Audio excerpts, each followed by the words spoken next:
In today's lecture, we will start with a topic on per phase equivalent circuit of a three-phase induction motor.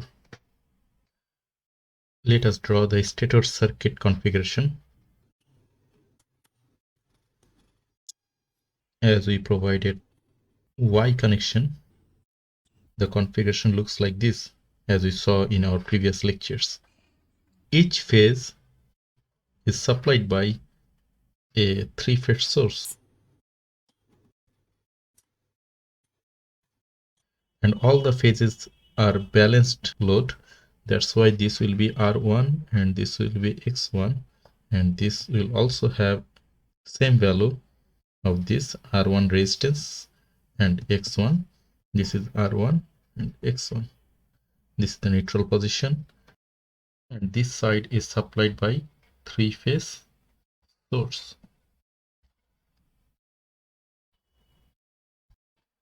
Now if we draw the rotor configuration, we'll have similar Y-type configuration for rotor case. The other terminals of this configuration are shorted for squirrel cage case. For on rotor case, the other side, we may connect external resistance in addition with the internal resistance of the rotor side, or we may make the other side directly shorted through slip rings.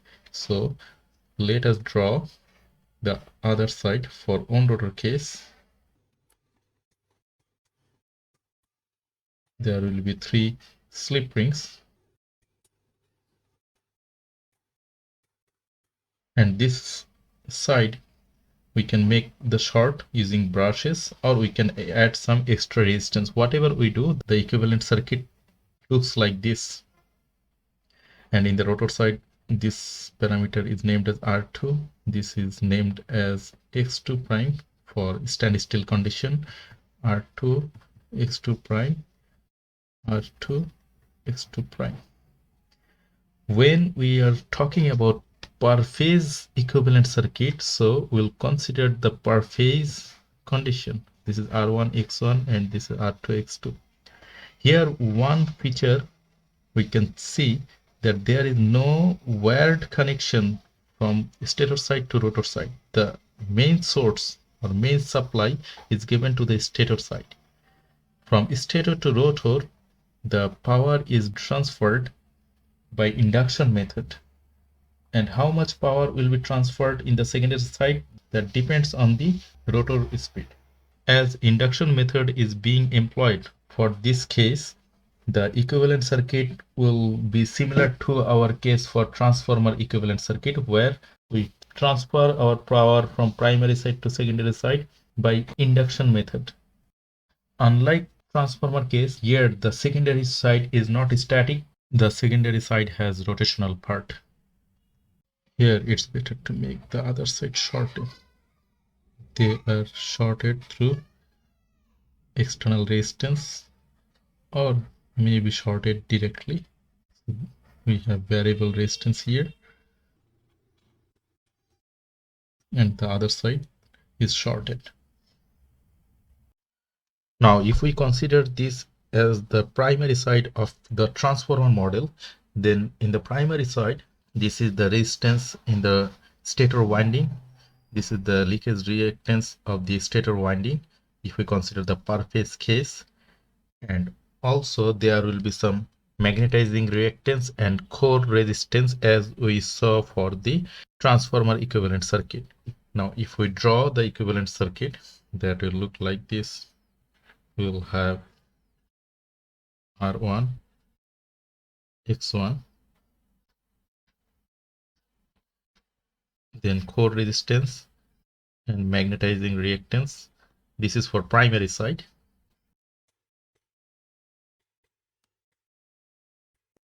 And finally, in the air gap, there will be a creation of EMF, which will be transferred to the secondary side. Let's put the notation. This is R1, this is reactance, core resistance, magnetizing reactance, and here there will be a creation of EMF in the primary side, and this is the supply voltage per phase. Here we have supply voltage. Due to the supply voltage, the current that is flowing in the primary side, let's name it by I1, and this current can be named as magnetizing current. This is I2 for the time being. This is positive, negative. Now let us draw the equivalent circuit for the rotor side. Here for the rotor side, there will be an induced EMF due to this transformer effect.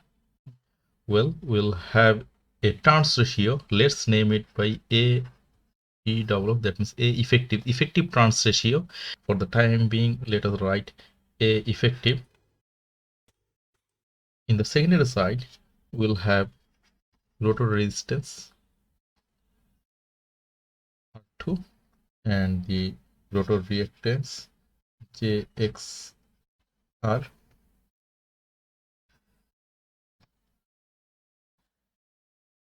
and the current that is passing through this rotor side, let's name it by IR, rotor current. And in the secondary side, there will be an induced EMF, and we know the induced EMF can be represented by E2. Here I want to remind you that this induced EMF in the rotor side, induced EMF here in the rotor side, it depends on the relative speed between the rotating magnetic field and the rotor, you know. Because if the relative speed is higher, then E2 will be higher. If there is no relative speed, for example, the rotor is rotating with the speed of rotating magnetic field, so there will be no magnetic flux cutting in the secondary side, so induced EMF will be 0. I hope you remember. So this E2, induced EMF in the secondary side, depends on the rotor speed, and rotor speed is defined by slip. So E2 depends on slip, and we know this E2 equal to S into E2 prime, where E2 prime is the induced EMF at the rotor side at a standstill condition. So this circuit can be said as the transformer model of an induction motor.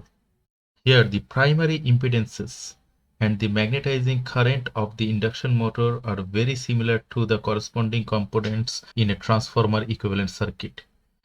However, an induction motor equivalent circuit differs from a transformer equivalent circuit primarily in the effect of varying rotor frequency on the rotor voltage E2 and XR.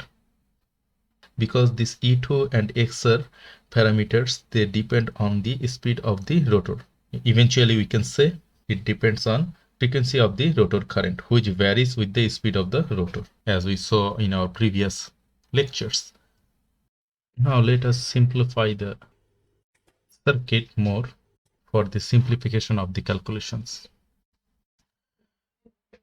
Let's start with the rotor circuit model.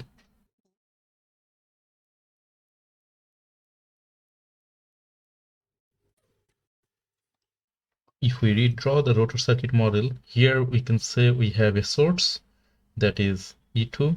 So E2 can be written using an AC source where we have plus here, minus here, and let me write the reactance in the rotor side first and the rotor resistance, that is R2. Now this is rotor reactance, this is E2, and the current that is passing through, we named it by IR. So this IR can be written as E2 divided by R2 plus JXR.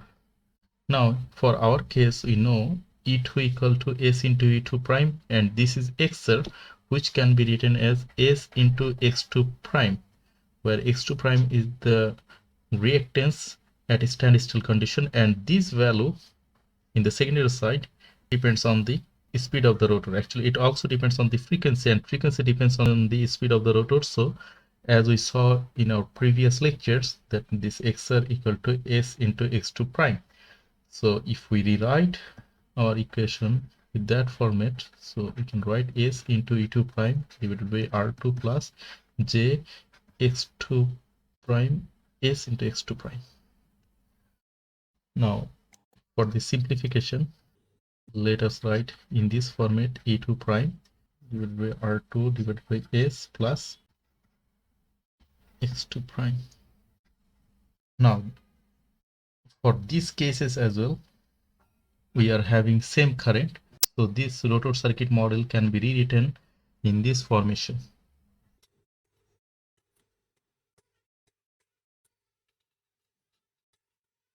The same current will be flowing IR, for which case that is for jx2 prime, and here we'll have r2 by s, and the supply can be converted to e2 prime.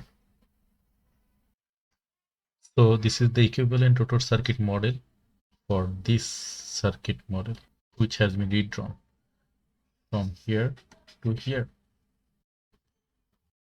Now let us go to the next page and redraw this circuit.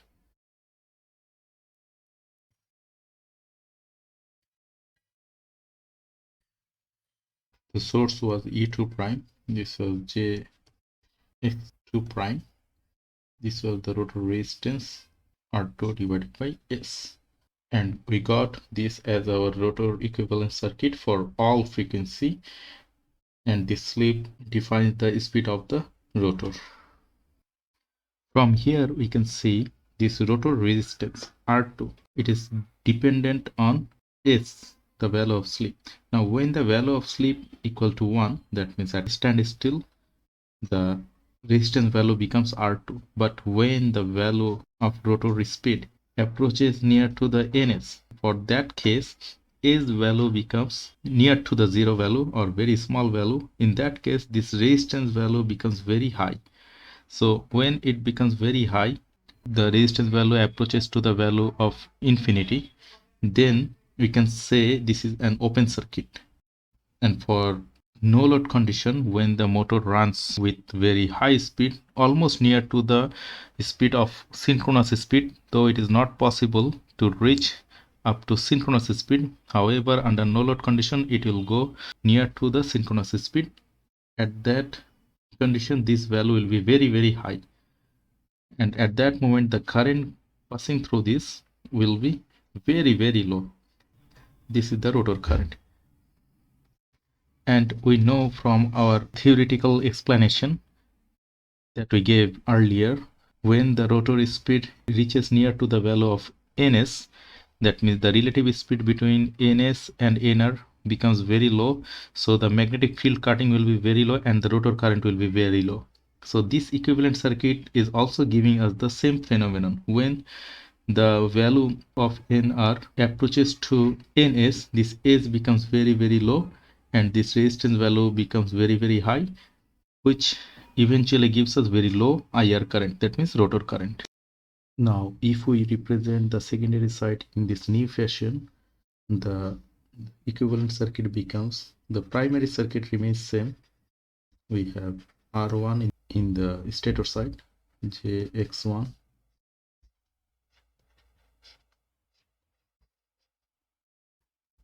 this is RC, JXM,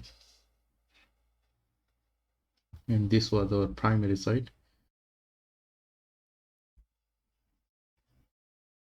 This is the transformer effect, and this is the EMF in the primary side. Now the secondary side, if we draw the changes, then the circuit becomes like this. We have jx2 prime, that is from here,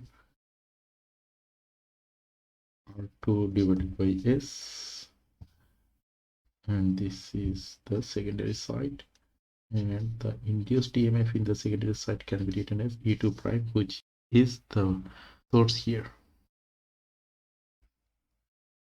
Now, in order to produce the final per phase equivalent circuit for an induction motor, it is necessary to refer the rotor part to the stator side.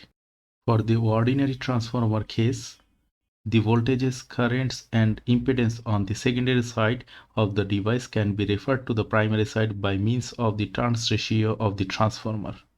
Now, if we consider the effective turns ratio for the induction motor as A effective, then we can write this E1 is equal to A effective, that is the turns ratio, multiplied with E2 prime, if we transfer this E2 prime to the primary side. And the rotor current I2, if we consider this as I2, this I2 will become, suppose this current is IR as we mentioned it here, so this current will become IR over A effective. I hope you know these equations from your transformer knowledge. And the rotor impedance Z2 that is transferred to the primary side can be written as Z2 equal to A effective square multiplied with R2 divided by S plus JX2 prime. Now, if we consider R2 in the primary side, that means R2 primary side equal to A effective square into R2, that is here, and X2 in the primary side is equal to F effective square into X2 prime, which is here. The final equivalent circuit of three-phase induction motor can be drawn as like this, where secondary side is referred to the primary side. This is R1, JX1,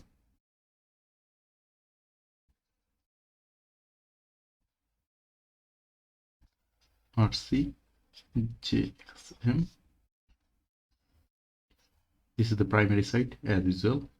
The secondary side is transferred to the primary side, so we'll write here JX2, where X2 equal to turns ratio square into X2 prime, and we know what is X2 prime, that is the reactance at statistical condition, and we'll have R2P divided by S, where R2P equal to A effective square into R2. So this is the per phase equivalent circuit for a three-phase induction motor. Here we will have supply voltage V. This is the primary current I1. This is the secondary current I2. Now, in order to have the similarities with our conventional transformer equivalent circuit, let us separate this rotor resistance part so that we can have separate R2P here, and the remaining portion can be written as variable with respect to the speed of the rotor. Now, if we write this portion R2P divided by S equal to R2P divided by S plus R2P minus R2P. That means plus minus will cancel each other. So we are separating R2P so that we can connect that R2P in series with this JX2 to have the similarity with conventional transformer equivalent circuit case. So let's take this R2P here, this, and we can merge this portion. So R2P can be taken as common, and we can write 1 over S minus 1, which can be written as R2P plus R2P into 1 minus S. So the equivalent circuit can be redrawn in this format. We have resistance in the stator side R1, then JX1, RC JXM is the primary side, and in the secondary side we have JX2. Now this portion has subdivided into two parts. One is R2P, so I can write R2P here, R2P. So we have resistance and inductance here, and finally there will be another resistance which will have a variable factor, that is S, and we can write this is R2P into 1 minus S over the equivalent circuit has become in this shape, where we have primary resistance, secondary resistance, primary reactance, secondary reactance, and the output side depends on the speed of the rotor. Suppose the speed of the rotor is 0, that means the value of S equal to 1. When we have value of S equal to 1, what will be the resistance value here? Resistance value will be 0. So it will be equivalent to our short circuit case if we compare with our conventional transformer case. So this will have the short circuit current. That's why when the rotor is blocked, from your theory, you know that when the rotor is blocked or rotor is at standstill, the relative speed between the rotor and the rotating magnetic field is the highest, and the highest current flows in that case. So in equivalent circuit, we can see highest current flows when we have short circuit in the secondary side. Now, when the rotor gains some speed, that means the value of S will start decreasing.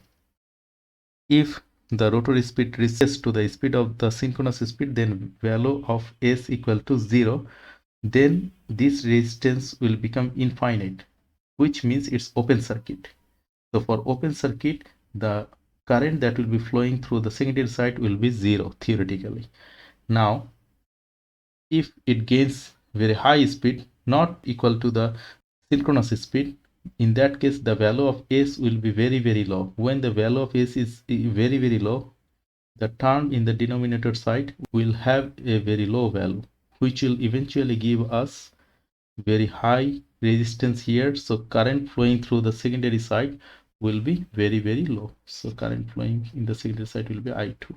And when the rotor speed gets the highest possible speed, that means the speed difference between the rotor and the rotating magnetic field will be very low.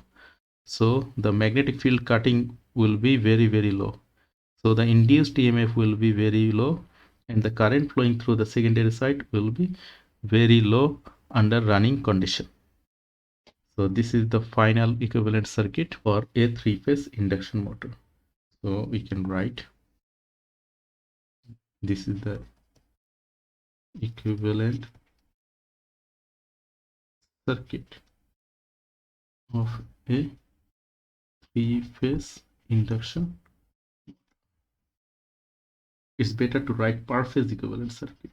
Per phase equivalent circuit of a three-phase induction motor.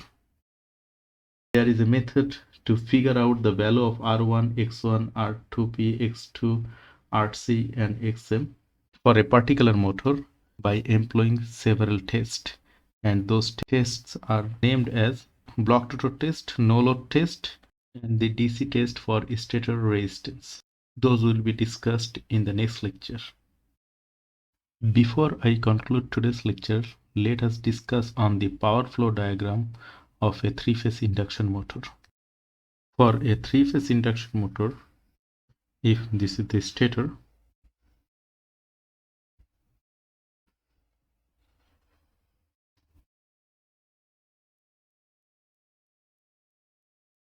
and inside this hollow part we have the rotor.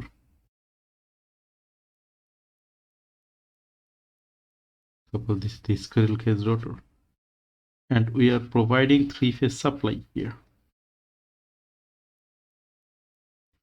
So we are giving P in, input power. After giving the input power, what happens in the stator side? there is a stator copper loss, as we saw from the equivalent circuit.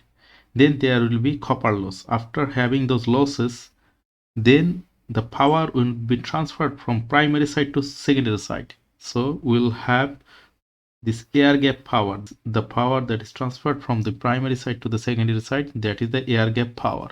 Now once the power is transferred to the secondary side, then in the rotor side there will be rotor copper loss, and there will be some loss due to friction and windage and some miscellaneous loss, and remaining power will come out in the shaft as output power. Now if I draw the power flow diagram in this format, we have P in, which is equal to root 3 terminal voltage into line current into cos theta, that is the power factor. So this is the input power. Now this input power, some of the power loss will occur in the stator copper loss. So let's name it a PSCL, stator copper loss. Stator copper loss. Remaining power will be transferred. Now in the stator side there will be another loss that is called core loss. So P core loss. Now after having this much loss, then remaining power will flow. Then we had stator copper loss and core loss, and the remaining power will be transferred from primary side to secondary side in this air gap. So we can say at this stage the power that we'll get, that is called air gap power. Air gap power. Let's name it by PAG. Then this power will be transferred in the secondary side, in the rotor side. Then we'll have rotor copper loss, PRCL, rotor copper loss. Then remaining power will be transferred. Now after having the rotor copper loss, then this power is the converted power to the mechanical shaft. Now we can say here the power that we'll get, that is the P converted power. Then with the remaining power there will be some losses due to friction. So P friction and windage, these are the losses, and there are some miscellaneous loss, and finally this amount of power will be converted to the output side of the shaft, and that can be said as P output power, that is P out equal to tau load into omega m. We'll come to this equation later on, but the power that we are giving in the input side, there will be some losses due to stator copper loss. Then from the remaining power there will be some losses in the core loss, bracket closing here. Then the remaining power will be transferred from primary side to the secondary side, having an air gap as we see from here.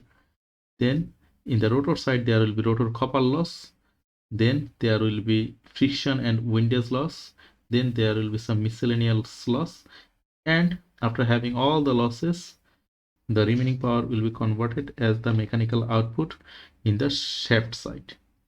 So that is the output power which we will get mechanically. So up to this much today. We'll continue in the next lecture. Thank you.